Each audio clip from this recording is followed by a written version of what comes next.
começando mais um episódio do Gestor e hoje diretamente aqui do E-Commerce ES. Se você ainda não conhece o nosso canal, o Gestor Podcast, a gente traz aqui as melhores práticas de gestão para que você consiga traduzi-las para o seu negócio e, consequentemente, destravar todo o potencial de crescimento da sua empresa. Meu nome é Bruno Rigamonte. Eu sou Gabriel Feitosa, um entusiasta das boas práticas de gestão, e hoje a gente tem o prazer de receber André Siqueira, ele que aos 20 anos fundou a RD Station.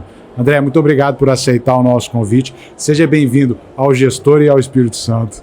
Prazer estar com vocês, espero compartilhar coisas interessantes aí para quem está nos ouvindo.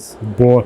Eu acho que boa parte da turma que está nos ouvindo aqui, talvez uma parcela significativa conheça bem a RD Station, mas tem outra parte também que talvez não entenda claramente o que ela faz. Eu queria te perguntar qual que é a proposta de valor da RD Station para a gente começar o nosso papo aqui. RD hoje tem um conjunto de soluções de software para marketing e vendas. Então esse é o resumo em alto nível. Na parte de marketing a gente pegou o que várias ferramentas faziam de forma separada e muitas vezes com dificuldades imensas de conexão, integração e juntou num tudo em um.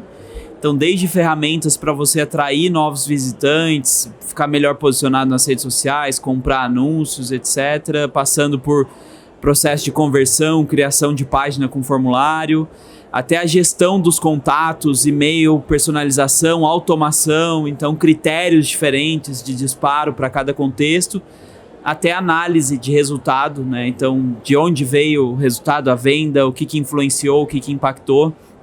Então a plataforma de marketing trabalha isso tudo e integra também com as plataformas de vendas. Então a plataforma de vendas tem o CRM básico ali para você entender quem são os clientes, qual é o pipeline, quando fazer follow-up, ter o histórico de conversas, etc.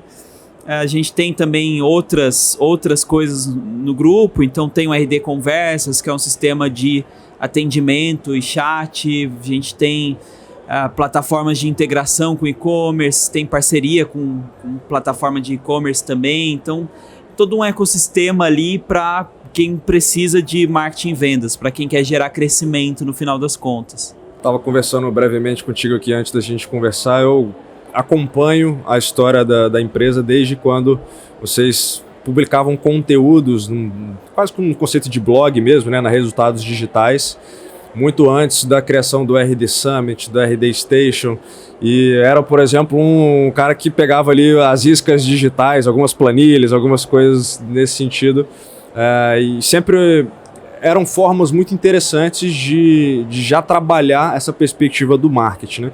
Eu entendo que a RD, aí, essa jornada de construir a RD Station numa perspectiva de SaaS realmente, veio ao vocês enxergarem uma oportunidade de mercado realmente, né, para conseguir ali, talvez, traduzir um pouco da missão de vocês, que eu imagino que era democratizar o acesso a marketing, né?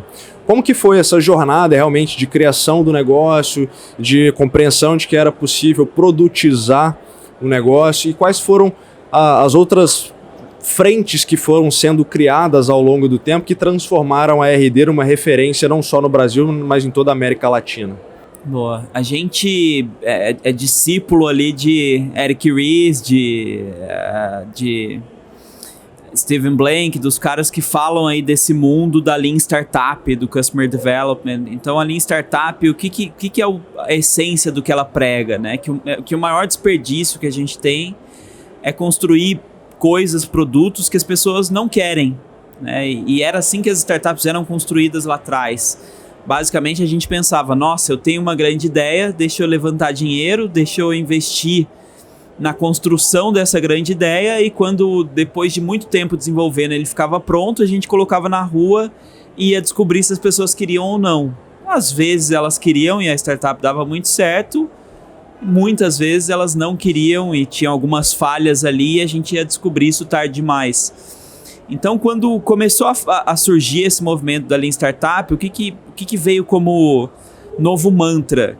Cria uma versão muito simples, o mais fácil, o mais simples possível, coloca na rua e escuta o feedback. Começa a perceber se você está no caminho, o que está certo, o que está errado. Então você vai ouvindo e entendendo, isso aqui funcionou, isso aqui não, então eu venho mais para esse lado, menos para esse. Agora deixa eu fazer uma nova versão. Coloco na mão do cliente. E agora? Como é que faz? Funcionou? Não funcionou? Então eu vou guiando o meu desenvolvimento não a partir das minhas ideias geniais, e sim a partir desse processo de feedback. A gente já via, né, o nosso DNA é de tecnologia, sempre foi a intenção ter uma empresa de software, mas o que a gente percebia era, a gente via uma oportunidade aqui de um negócio, de um software, mas que é um software que as pessoas nem sabem o potencial, nem sabem para que existe, né? As pessoas não entendiam uma metodologia para fazer marketing, não conseguiam conectar ferramentas, não sabiam quais ferramentas existiam. Então, a gente entendia que parte do nosso processo de validação, até antes de criar uma versão da ferramenta e colocar na mão das pessoas para usarem, era ver se elas se interessavam pelo conceito. É ver se elas, poxa, esse novo jeito de fazer marketing é interessante para você? Você quer aprender mais sobre isso? Porque se você não quiser nem aprender mais sobre isso, você não vai comprar a ferramenta. Então esse era um processo fundamental. Então a gente começou com um blog, a gente começou ensinando as pessoas e com essa estratégia de mostrar o que a gente estava estudando, mostrar o que a gente tinha aprendido, mostrar o que a gente estava fazendo para a gente mesmo. E a partir do momento que a gente fez esse movimento e as pessoas foram demonstrando interesse, a gente foi começando a colocar versões da ferramenta na mão delas. A gente no começo vendia uma consultoria, que era algo provisório, um misto de poder monetizar um pouquinho mais rápido, com conhecer mais do dia a dia do cliente, conhecer mais quem esse cliente era. E aí, com o tempo, a gente foi dando o software para esse cliente usar e foi desenvolvendo o software em cima disso, até que veio a criação da RD. Então, esse processo todo do software, ele veio muito acompanhado do processo de educação.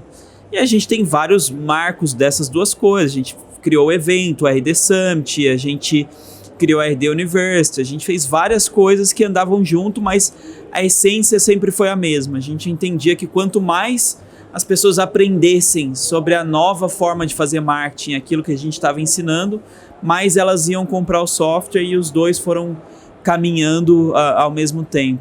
E esse ponto essa jornada de conhecimento é muito interessante, essa perspectiva, porque quando eu olho para o pool de serviços que a RD oferece, cara, deve ter muita gente na jornada ali que usa parcialmente a capacidade do sistema, assim como um ERP, por exemplo. Você vai, cara, grande parte das empresas de médio porte, você vê que a utilização do sistema fica muito aquém. E é interessante, André, eu queria te perguntar como que você vai caminhando nessa jornada junto com o cliente, né, nessa parte de conteúdo, mas também acompanhando ele na jornada de utilizar uma inteligência, esse mapeamento todo, né, do que existe, do processo de compra do cliente dele, para que ele de fato utilize isso, porque eu entendo que talvez uma das grandes limitações de venda da RD é justamente o cara não conhecer, não conseguir entender muitas vezes o próprio processo, os pontos de contato do cliente dele com a marca dele. Então, como que vocês guiam, né, o cliente nessa jornada? Esse foi um desafio que naturalmente começou a aparecer, né? Acho que primeiro a gente, e aí, precisamos vender, será que dá para vender assim? E dava. E aí, com o tempo, começou a vir esse outro problema, que era, beleza, a gente vendeu, mas e agora? Né? Como é que esse cliente fica feliz? Como é que ele atinge sucesso? E eu acho que tem um aspecto muito semelhante a uma academia, né? Então, você vai lá e paga a academia. Você vai na primeira semana e malha, beleza. Se na segunda, terceira, você não vai mais, você não vai ter resultado. E se você não tiver resultado, você cancela. Né? Então, a gente começou a tentar entender como que a gente pode fazer o papel do personal trainer, que é não só incentivar, como também dar o mapa, dar os caminhos. Você precisa fazer isso, você precisa fazer aquilo. Então a gente olhou muito para o histórico da RD e dos clientes que a gente já tinha, para entender quem foi bem sucedido, quem não foi, quais foram os caminhos. E disso tudo a gente criou uma metodologia. Então existe uma metodologia muito bem desenhada, de passos que você precisa fazer, passos que você precisa executar para ter um bom resultado, para ter um bom desempenho. e existe um time de atendimento que está lá preocupado em entender com o cliente, olhar para esse mapa e falar, olha, você está nesse pedacinho aqui, agora você precisa dar esse passo. E a gente o tempo inteiro incentivar esse cliente a caminhar.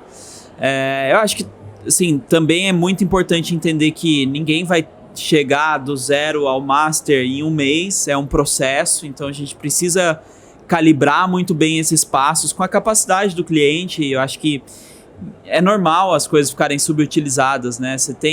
Talvez você tenha na sua casa TV a cabo, você tem lá 120 canais, você assiste uns 4, 5 na maior parte do tempo, e nesse momento sua TV está desligada, você não está usando o tempo inteiro. Então, faz parte. Eu acho que a gente tem uma série de possibilidades, nem sempre todo mundo usa tudo, mas a nossa preocupação, no fim das contas, não é se ele está usando tudo ou não, é se ele está tendo resultado e o que a gente pode fazer para ele gerar mais resultado. E aí o fato da gente ter um volume muito expressivo de clientes, né, que são hoje mais de 100 mil clientes na nossa base, traz para a gente um volume de dados muito grande do que está funcionando, do que não está funcionando, e a gente consegue usar isso muitas vezes para retroalimentar esses próprios clientes e mostrar para eles onde eles estão saindo do rumo e onde eles podem melhorar.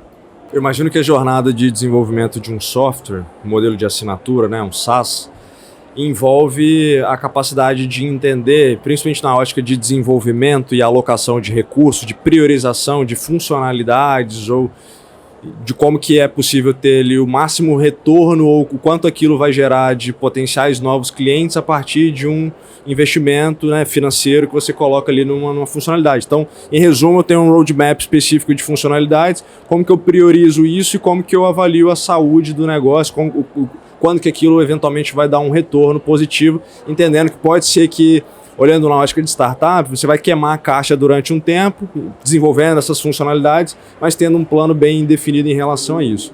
Quais foram os principais aprendizados, né, no desenvolvimento de um software bem sucedido que você entende que você conseguiu consolidar ao longo do tempo? E quando você olha hoje o mercado atual de software, a conexão que isso tem com a inteligência artificial, que hoje desenvolve boa parte daquilo que antes era muito custoso, principalmente a parte de front-end, né? Aquela casca ali inicial, ou até mesmo de back-end, de conseguir conectar com uma base de dados, um banco de dados específico, tendo a parte de front bem desenvolvida, às vezes até o back desenvolvido, e você precisa só conectar isso para ter um software funcional a partir de uma linguagem natural. Como que você avalia todo esse cenário a partir dos aprendizados de um desenvolvimento de um software bem sucedido no passado e que hoje tem uma base grande de clientes? Como que isso se conecta com a atualidade e para onde você enxerga que esse mercado vai? Bom, o primeiro ponto que eu acho que é importante a gente desmistificar é que assim, é bem sucedido quando você olha o final do filme, né? O final é feliz, mas todo filme tem seus altos e baixos, tem os vilões entrando no meio, então é óbvio que a gente já fez muita coisa que, olhando para trás, foram erros e eu acho que é natural que a gente vá aprendendo, nunca é uma linha reta, né? Pô, você investe na feature errada, depois descobre que não era aquilo, enfim. Mas se eu for resumir, acho que um conselho que eu dou mais com esse olhar de produto é que eu acho que um produto ele precisa ter opinião. Sabe? Ele precisa ter uma crença sua de qual é o jeito de fazer as coisas. Qual é o seu olhar de o que é importante, o que não é importante, qual é o caminho e qual não é o caminho. Eu acho que é uma confusão comum as pessoas acharem que um bom produto é aquele que tem tudo e todas as possibilidades e todos os caminhos e aquele roadmap que é gigante, porque os clientes sempre vão pedir, sempre vão ter 1 milhão de pedidos e possibilidades ali, e que o nosso papel é aumentar e ter o maior número possível de funcionalidades. E eu acho que, olhando para o meu histórico, não. Na verdade, a gente precisa filtrar, a gente precisa falar para ele que isso que ele está pedindo talvez não seja importante para o sucesso dele, para a jornada dele, e a gente conseguir priorizar naquilo que a gente, de fato, é bom. Aquilo que a gente, óbvio, às vezes você tem... Decisão de produto é sempre complexa, né? Você tem vários ângulos diferentes. Às vezes você tem um produto, uma feature lá que ninguém usa, mas você precisa tá com ela, porque na hora de comprar, se não tiver ela, o cara fica bravo e ele escolhe o do concorrente que tem. Então tem às vezes coisas que você precisa equilibrar com o seu posicionamento, com a sua situação de mercado, enfim. Mas em linhas gerais eu entendo que o grande ponto para mim é você escolher o seu método, você mostrar para o cliente, explicar por que você acredita nele, que ele é melhor, e você ter algumas poucas coisas incrivelmente boas. É muito mais de você ter algumas coisas muito boas do que várias. Uma empresa que nos inspirou muito na RD era a antiga 37 Signals, que virou Basecamp depois. E eles tinham uma frase que era: é melhor você ter meio produto do que um produto meia boca. É melhor você fazer uma coisa muito limitada e muito pequena, bem feita, do que várias ruins. E isso eu acho que vale para quem está começando e vale para quem já está mais sólido também. E para onde você vê que esse mercado vai seguir? Cara, eu acho que assim, a gente vê naturalmente uma tendência muito forte de comodização de produto. O que está acontecendo é que o tempo de produção de produto, de funcionalidade diminui consideravelmente com IA e fica muito mais fácil criar qualquer coisa e copiar qualquer coisa. Nessa linha, nesse aspecto, entra um jogo muito forte de voltar para o básico, que é quem é meu cliente, qual produto eu estou resolvendo, por quê. Então, você entender muito bem essas coisas para fazer as coisas muito mais direcionadas, acho que, por que não, muito mais segmentadas. Eu acho que existe uma tendência das coisas entrarem em nichos menores, né? Pô, você tem um super CRM, mas, cara, muito provavelmente ele não vai perder espaço para outro super CRM, ele vai perder para o CRM para imobiliárias, o CRM para pet shop, o CRM para... Porque você consegue atender demandas muito mais específicas e muito mais pontuais. E aí o jogo da distribuição também é o que começa a mandar, é quem chega primeiro no cliente. Você tem 10 opções, mas qual marca tem o coração dele, qual marca ele confia, quando ele precisa do produto e procura, qual é a que aparece para ele primeiro. E aí a gente sai muito mais desse jogo do produto em si e começa a falar mais de marketing e vendas. Cara, André, na jornada, eu tenho para mim que a jornada empreendedora traz altos e baixos, como você colocou, grandes desafios, mas acho que o ápice, pelo menos na minha visão, é quando você realiza ali a saída, né, o exit do negócio. E vocês fizeram a venda para TOTVS, né, numa transação de quase 2 bi. E eu vejo até algumas pessoas, atuo hoje na área de Private Equity e Venture Capital, e vejo uma das perguntas que eu faço recorrentemente para os investidores é: você venderia o seu negócio? E fico surpreso quando muita gente fala: não, cara, acho que não, isso não penso nisso e tal. Por isso que eu volto que para mim a jornada completa é você realmente realizar o negócio, né? E vocês realizaram isso em 2021. Queria saber como é que foi essa jornada, como é que você se preparou pessoalmente e preparou a empresa para esse momento, para fazer uma transação de quase 2 bi aí. Bom, vamos lá. O primeiro ponto, assim, eu tendo a achar que não tem certo ou errado. Eu acho que é muito do gosto pessoal, né?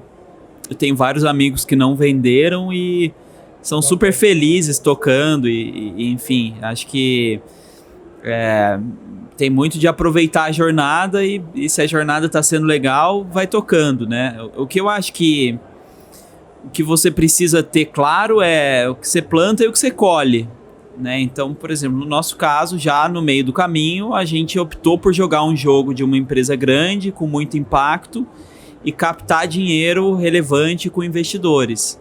Quando você passa por esse processo, você sabe que precisa de uma saída, né? Hoje, por exemplo, eu vivo uma vida mais lifestyle, eu presto consultoria, eu faço mentoria, é um negócio que eu sei que eu não vou vender e ganhar muito dinheiro, mas eu também não peguei dinheiro de ninguém, eu não prometi nada para ninguém, eu não fiz nada nessa linha.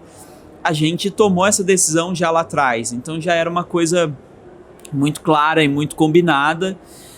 Existia um prazo para os fundos, existia um contexto ali que a gente já estava ciente e já era um pouco do desenho, né? Eu acho que a gente, em vários momentos, na hora de captar, foram momentos ruins em termos de timing e economia. A gente pegou o impeachment da Dilma, a gente pegou um momento em que Venture Capital no Brasil era extremamente escasso. Eu me lembro do Series A, quando a gente fez, foi uma notícia de investimento de 5 milhões de reais e o sentimento geral era: que maluquice botar 5 milhões nesses moleques que estão aí fazendo um negócio que nem dá lucro, que nem dá nada. Então, assim, num valuation muito ruim perto dos padrões que a gente tem hoje, mas era o que tinha, né? Então, acho que em várias coisas a gente errou a janela. Não errou a janela, era o que tinha. Por outro lado, a venda, a gente pegou um timing muito bom. Foi um momento que a Selic estava a 2%, o mercado de ações estava alto. Enfim, a gente tinha várias possibilidades ali e eu acho que a gente começou a ver ali que era uma boa janela, uma boa oportunidade para a gente entrar. A gente estava, de alguma forma, preparado para tocar um pouco mais de tempo se precisasse, mas enxergou que seria um bom momento, né? E eu acho que essa questão de como se prepara, como prepara a empresa, eu acho que a empresa ela vai caminhando já te obrigando a fazer algumas coisas, né? Então, assim, quando você ir do 0 a 1 milhão, ao 10 milhões, cara, os fundadores estão ali se matando e muitas coisas estão nas costas dele e funciona, mas, porra, pra você ir do 10 pro 100, pra você ir do 20, do 30 pro 100 milhões, você já não consegue mais fazer colocando tudo nas suas costas. Você já precisa ter um time de executivos que ajude a escalar, você já precisa ter uma governança razoável. Então essas coisas a gente não faz pensando na saída, faz pensando no crescimento, mas acaba preparando também para a saída. Então eu acho que é um processo de construção muito natural e aí eu acho que tem que entender o timing da saída, né? Tem vários que fazem um early exit, vendem a empresa valendo 10, 15, 20 milhões, que muitas vezes não tem esses processos. E aí cabe ao comprador entender que ele vai ter que puxar isso. Então ele vai começar a botar um executivo para dentro, ele vai começar a pensar em processos, ele vai pensar em governança. Numa empresa como a nossa, que já estava a gente já tinha 800 funcionários, 900 funcionários, não lembro exato na época. Assim, ele já compra sabendo que a empresa está madura para isso e aí já é um processo bem mais fácil ali de conexão, né? André, guardadas as devidas proporções, eu entendo que quando a gente olha uma jornada, um ciclo completo, né, de fundação, construção, crescimento, saída do negócio, é quase como se fosse uma jornada do herói e você está hoje numa dessas pontas da jornada do herói que é retribuindo as bênçãos, na minha visão, numa ótica de mentor, de startups, enfim, de entendendo por uma outra ótica, né, sentando no outro lado da cadeira ali, eventualmente, para empresas que estão passando por momentos que a RD em algum momento passou. O que hoje você olha em empresas para você alocar o seu tempo, né, dedicar o seu tempo, entendendo que essas empresas têm uma relevância para que você, né, esteja ali junto com elas nessa jornada. E o que você tem de perspectivas em relação, você falou que está mais lifestyle hoje, mas o que você tem de perspectivas, né, de eventuais novos negócios ou novas atuações, não apenas como mentor em startups ou eventualmente investidor, mas o que a gente pode esperar por aí? Primeira parte da pergunta, o que eu olho nas empresas? Cara, eu olho basicamente time e mercado. E muito mais time do que mercado até, né? Tem uma startup que eu entrei há um tempo que chama Camino. E os caras me apresentaram a ideia e falaram, pô, a gente queria muito ter você e tal. Eu não falei com eles com essas palavras, apesar de eu ter explicado, mas na minha cabeça porra, esses caras estão viajando, esse produto é um lixo, o mercado é ruim, mas os caras são bons e eles vão encontrar o caminho. E eu topei e foi exatamente o que aconteceu, né? E eu fui dando os meus olhares, mas eles também com muita propriedade, né, foram descobrindo o caminho por eles.